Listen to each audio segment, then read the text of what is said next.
আজি আমি কেইজনমান ছাত্ৰ ছাত্ৰীৰ পৰা কি কবিতা আবৃত্তি শুনিবলৈ আমি আজি চেষ্টা কৰিছোঁ। আহকচোন আমি সকলোৱে শুনো ৰুকসাৰে কি কবিতা আবৃত্তি কৰিব। ৰুকসাৰ কোৱা।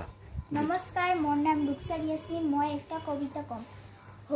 সৰু ছোৱালী আৰু পক্ষী পক্ষীয়া ফুল দিম কচ পৰি তোৰ ৰতে উমলিম হাজি দিম হনৰইবা পক্ষী উৰি উৰিয়া পক্ষীয়া পাবি ৰং তোক মই ভাল পাওঁ দেখিলে চাই ৰবা।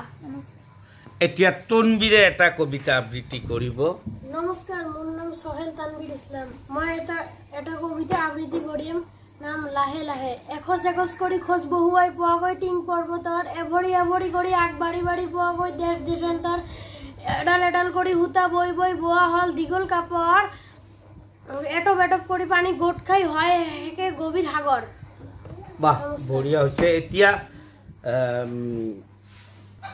এটা কবিতা আবৃত্তি কৰিব। তোমাৰ নাম কোৱা। নমস্কাৰ, ফিৰোজা খাতুন। কোৱা এটা কবিতা। কম।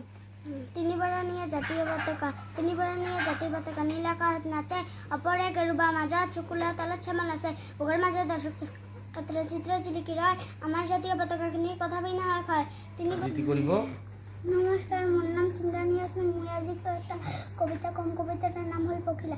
পখিলাই পাখি মিলি নাচি উৰি উৰি আটা ফলা কলিটিয়ে চাই ঘূৰি ঘূৰি একেলগে কলিটিয়ে ভাল পাই ক'লে পাখি কলিটিয়ে জকমক কৰে ওলাওতে বগলে মন ভৰি পৰে।